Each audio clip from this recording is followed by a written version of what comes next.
had just clocked out. The fluorescent lights of the office dimmed behind me, and I exhaled with the satisfaction of a long day done. My heels clicked against the concrete as I made my way to the far corner of the parking lot, my usual spot.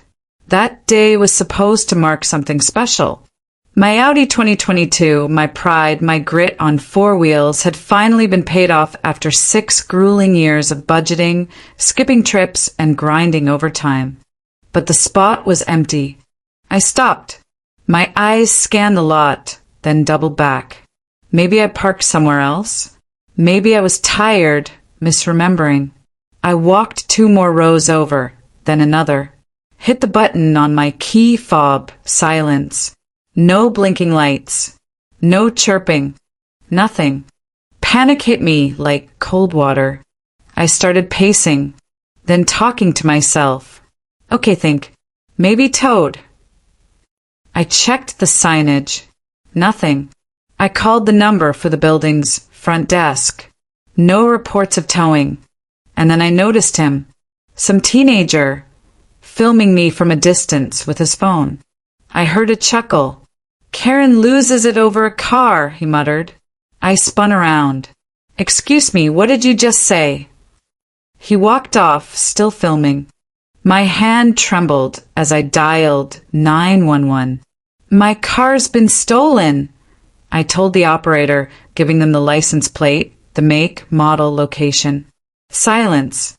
Then she said calmly, "Ma'am, the car was not reported stolen. It was transferred by someone with authorized access." I blinked. Transferred? What does that mean? There's a note here. It was given away. I nearly dropped the phone. Given away. My voice cracked. By who? But the operator didn't know. Just that someone with access had facilitated the handoff. I stared at the spot where my car had once sat. The world tilted. Have you ever had something taken from you, and the world told you to just relax? What did you do? I knew who to call. The line rang 3 times before my mother picked up. "Hi, honey." Regina Vance's voice was all sunshine and light. I almost felt guilty for calling in such a rage. "Where's my car?" I asked flatly. "Oh, don't be so upset," she laughed softly. Rowan needed it. It was just sitting there.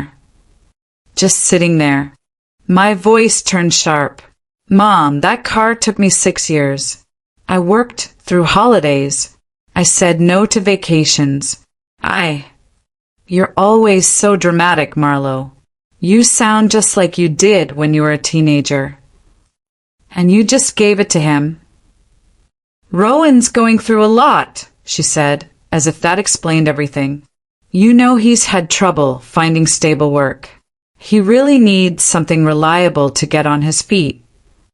I swallowed hard. "Did you even think to ask me?" "You're overreacting. It's just a car. And besides, his birthday is coming up, and we wanted to do something nice." My heart dropped. My birthday was last week. Pause. "Oh, well, you never made a fuss about it." I hung up. The tears didn't come, not yet. Just silence. And something worse. That feeling of being erased. Ever been dismissed by someone who was supposed to protect you? How did you react? I ordered a rideshare to their house. When Calder Vance opened the front door, his face was unreadable. Always the stoic. Behind him, Rowan sprawled across the couch, eating cereal like a king in his castle. "You're being dramatic," he said as I walked in. "It's just a car." I scanned the living room, then the driveway. Where is it? Silence. I moved past them, opened the garage. Empty. I stepped back outside. That's when I heard Rowan's voice drifting through the screen door. "Yeah, Darius is good for it. He'll have the cash." The world stopped spinning. I turned sharply. "You're selling it?" Regina emerged from the kitchen. You can't just barge in like this. This is our home. Calder folded his arms. You need to calm down. I pulled out my phone and hit record, aiming the lens at Rowan. Say that again. His smirk faltered for half a second, then returned. You're out of control. No one cared. Not about the hours I worked. Not about what the car meant. Not even about what they'd done. All I saw was entitlement on every face. If your family steals from you, would you walk away or fight back, even if it means losing them forever?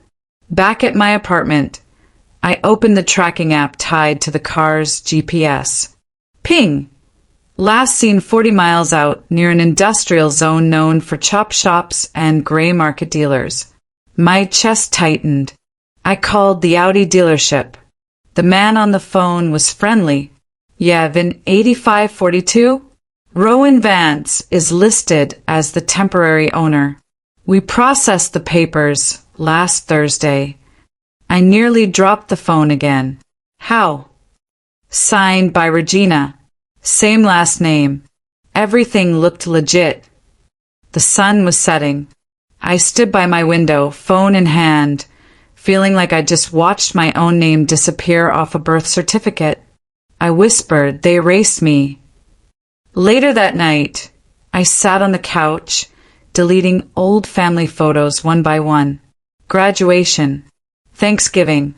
Rowan hugging me, our parents laughing in the background.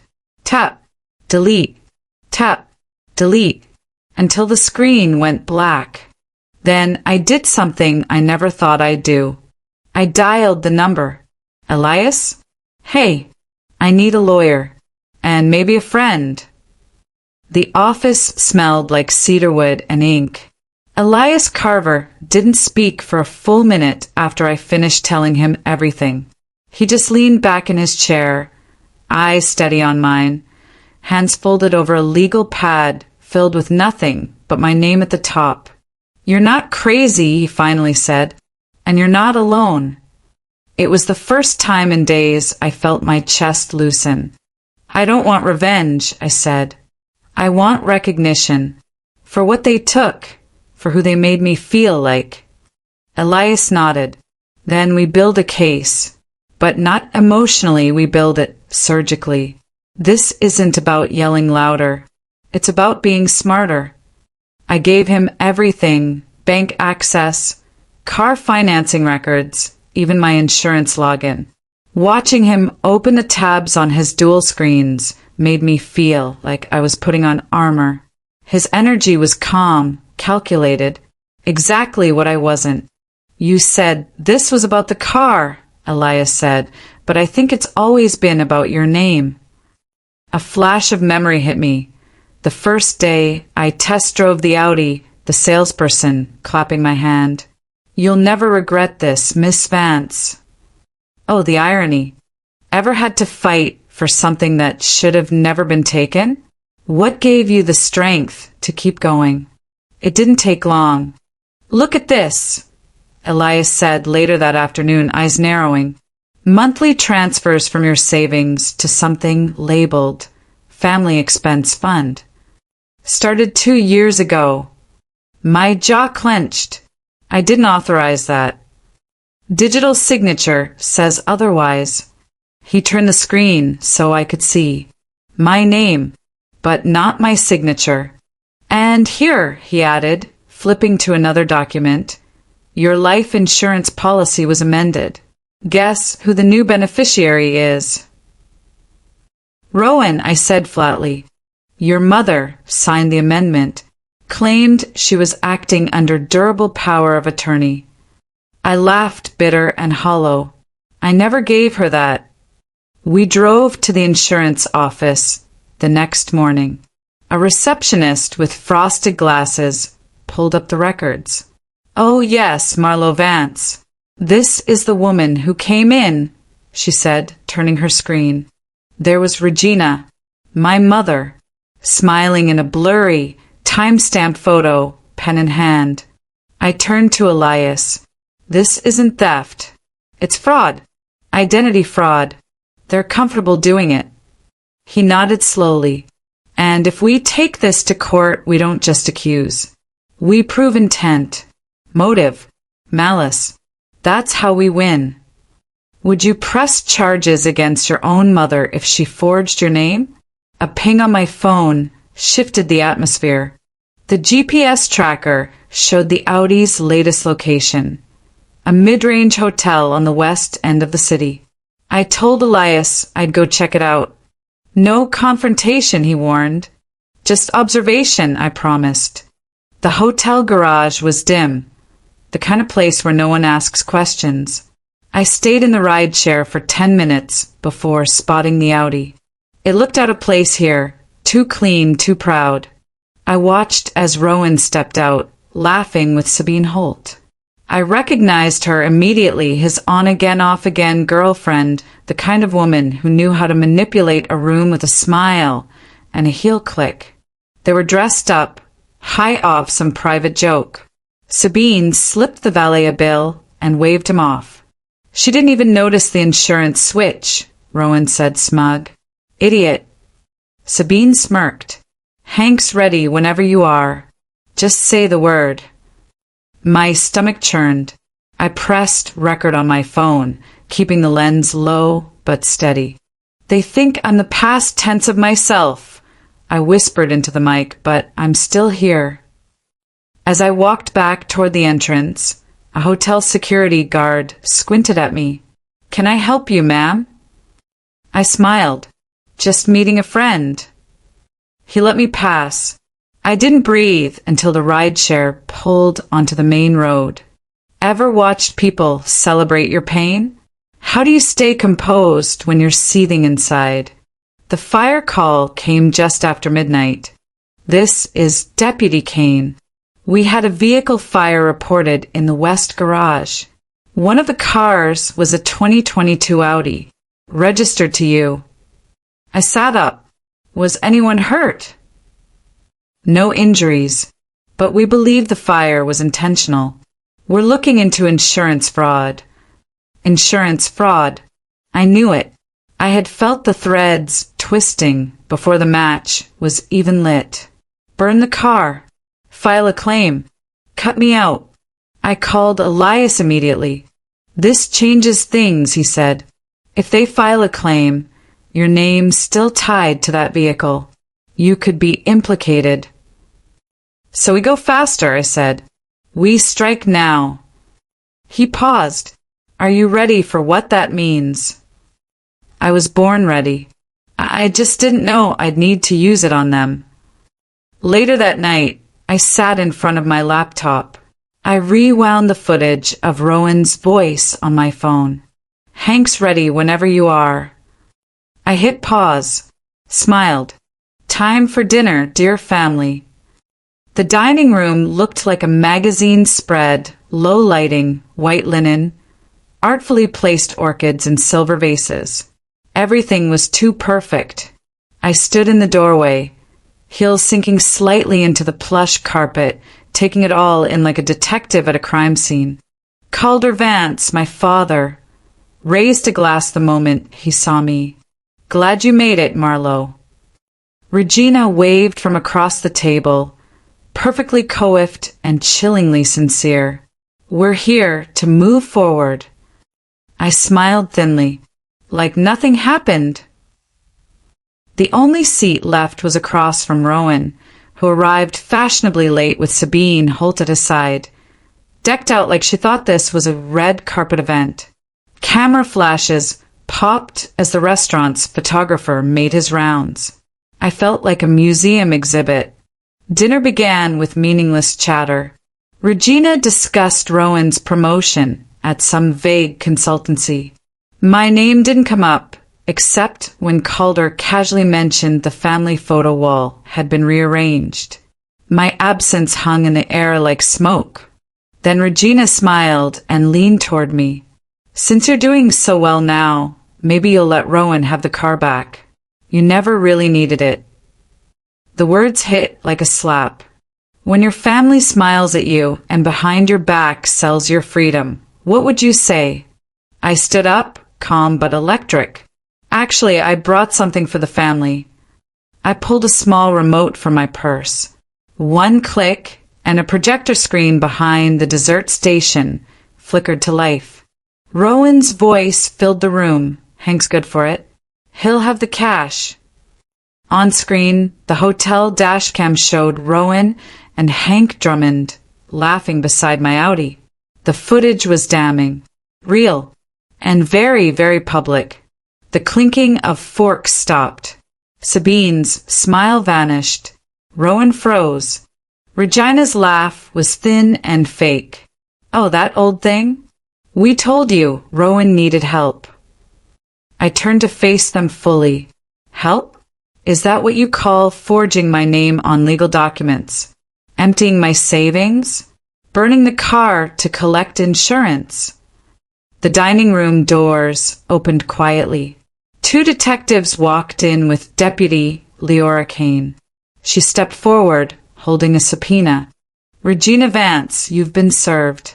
Rowan Vance, you're under arrest for conspiracy to commit insurance fraud and identity theft. The room erupted. Chairs scraped. Gasps filled the air. Rowan shouted, "Are you serious? You can't do this here." Leora snapped handcuffs on him, her voice cold. "We're doing it here." Regina lunged forward. "You betrayed your family." I didn't flinch. "You betrayed me first." Elias gave me a slight nod from the corner. He hadn't spoken a word. He didn't have to. She didn't just lose a car, she lost her identity. Ever had a moment when the mirror shows someone else's reflection? That night, outside the hotel, the air smelled of scorched rubber and legal closure. The Audi sat in blackened silence, a charred monument to what they thought they could get away with. Rowan was being loaded into the cruiser. No resistance now, just silence. I didn't smile. I didn't cry. I just breathed. The next morning, I stood at a podium in a downtown press room.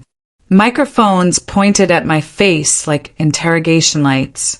"I'm not here for revenge," I said. "I'm here because ownership matters.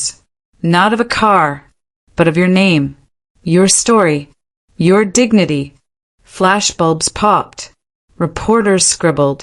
At Elias's office later, I signed the final paperwork.